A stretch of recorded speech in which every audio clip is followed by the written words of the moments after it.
As wildland firefighters, we operate in a dynamic and inherently hazardous environment.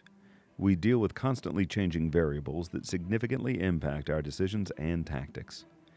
Using the Incident Command System, we work with diverse partners from locations across the country and around the world. We encounter communication barriers, political pressure, time constraints, and dynamic high-risk situations with the potential for negative outcomes. So, how do we deal with these challenges? By using the risk management process. The 5-step risk management process is found in the Incident Response Pocket Guide, or IRPG.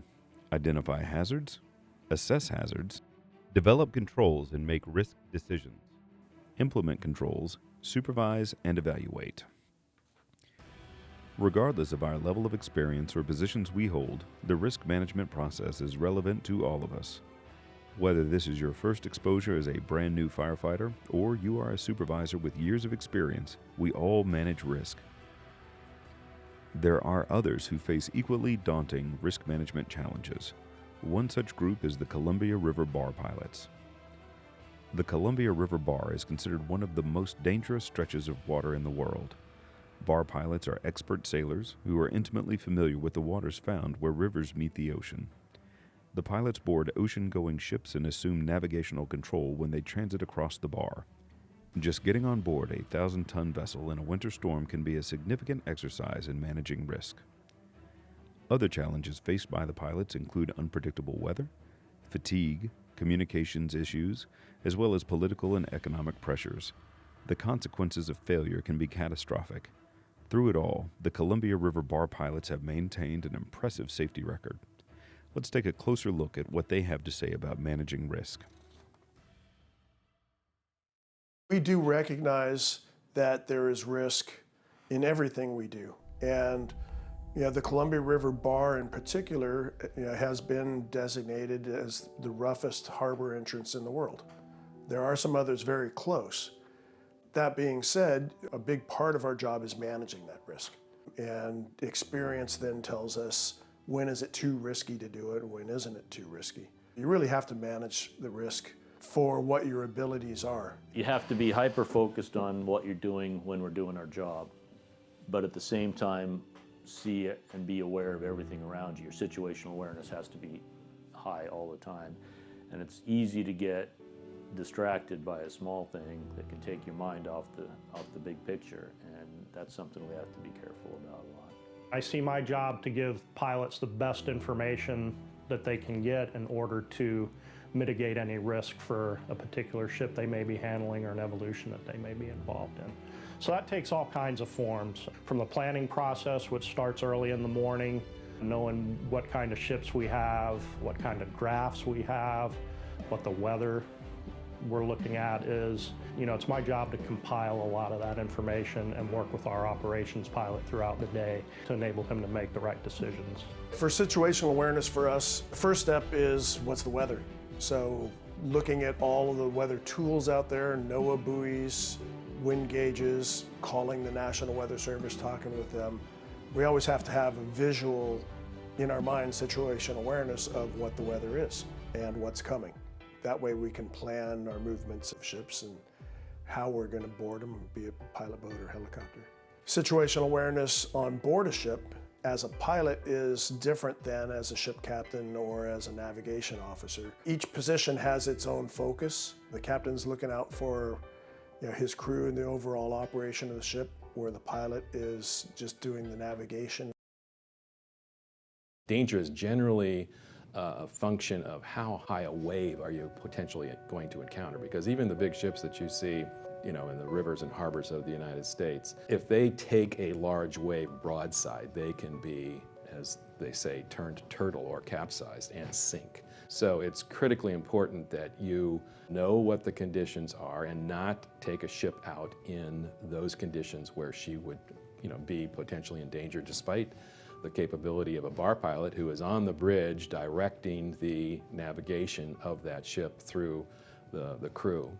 Risk assessment starts early on in here, and we're looking at the age of the ship, the nationality of the ship, the weather conditions, what the current's going to be doing, taking all that into account. So you've got your kind of base expectation there. There's always uncertainty built in with that.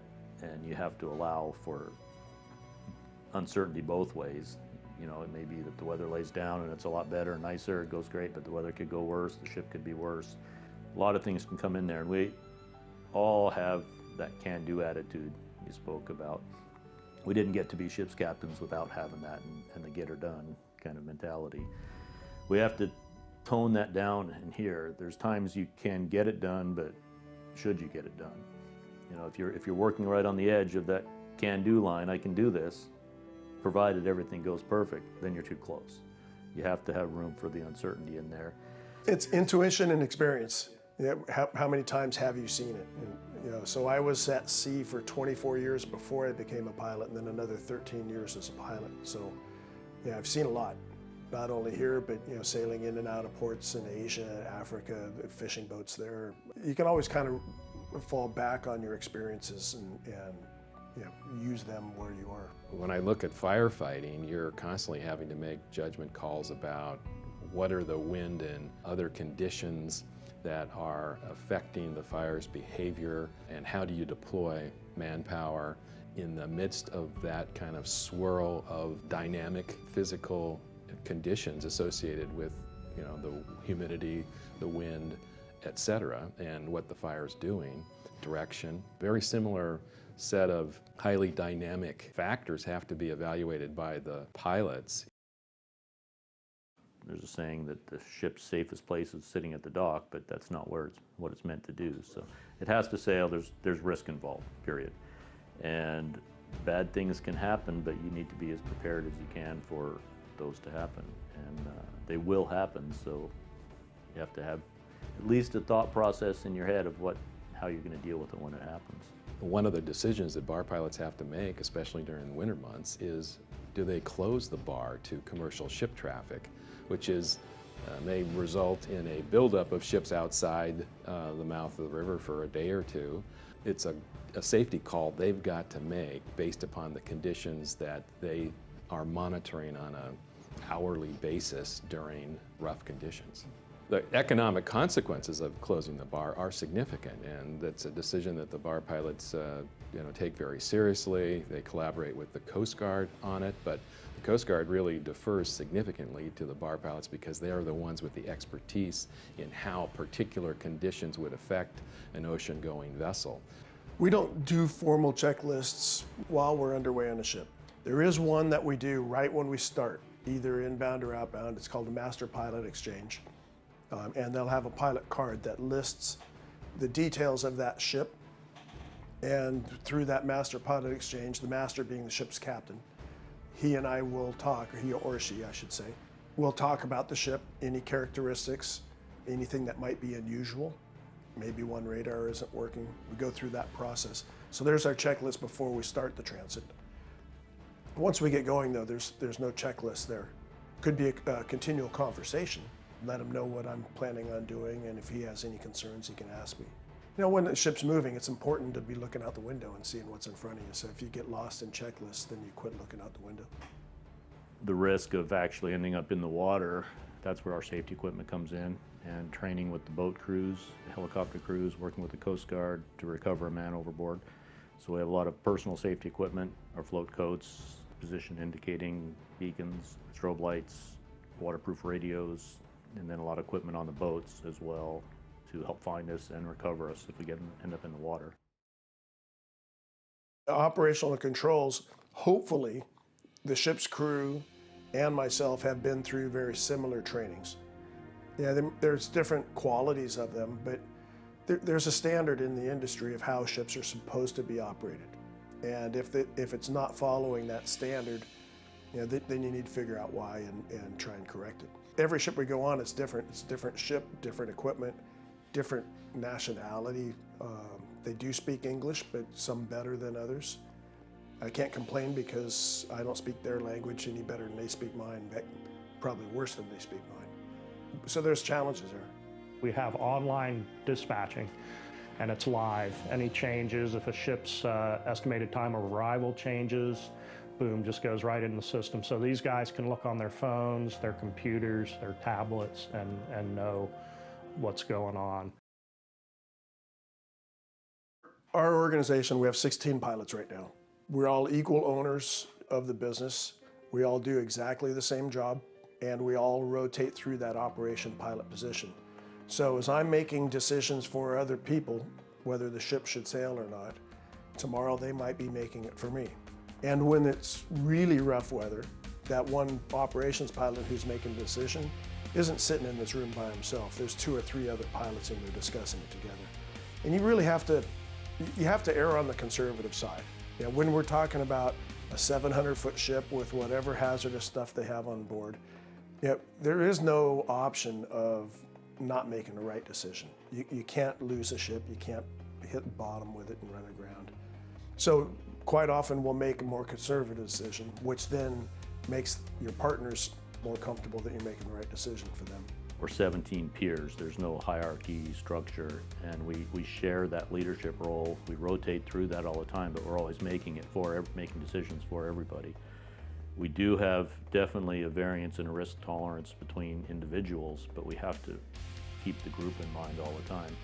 And you'll find, I think, that in general, our senior pilots that have seen more incidents, had more experience here on the job, are going to have a lower risk tolerance, understanding the implications of pushing it too far because they've been there and seen it.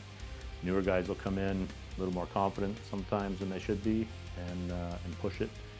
And so that's something that the senior guys have to work with the junior guys. When the operations pilot's in here making decisions, if he's a newer guy, there'll be senior guys in here guiding him, coaching him. When that storm's coming in, we watch the waves come, we go out and try and bring ships in.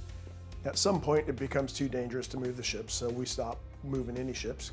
It's an easy decision to make, or relatively easy to make, because you know, there's a fear factor involved too. If, you know, maybe I took the boat out and I couldn't get on the ship and it wasn't a safe thing. So we just stop traffic then. So stopping traffic is a safety decision. Getting it going again, that's all based on economics and trying to get the commerce moving again. You want to do it safely, but you don't want to do it so quickly that you're putting the ships in jeopardy still. So there's that fine line of when is the storm going to be low enough where it's okay to sail the ship, and you never want to get a ship moving before that line. Another normalization that we have here is in the beginning of winter, storms start coming. That first storm, we might be a lot more cautious on when we close the bar and open the bar than the end of winter. There is some normalization there, and I don't feel like at the end of winter we're making riskier decisions. Well, maybe they're riskier, but not risky decisions. It's just that we're making those decisions more frequently so that we're getting more tuned in to making the right decision instead of the more conservative decision. We always kind of joke about it the first time we close the bar. It's like, well, yeah, come February, this will be normal. You need to realize, number one, that you're never going to do away with risk completely. All you can hope to do, and there are certainly steps you can take to lower that risk to, I don't want to say an acceptable level, but you know, it's still going to be dangerous, even in the best of times, in this industry and in firefighting, I would imagine as well. What can we learn from the Columbia River Bar pilots that we can apply in wildland fire? How does their risk management compare with ours? Look at the risk management process found in the IRPG to help you answer this question. It is a reliable tool that can help us manage complex situations in a dynamic environment. Regardless of your experience or position, managing risk is everyone's job.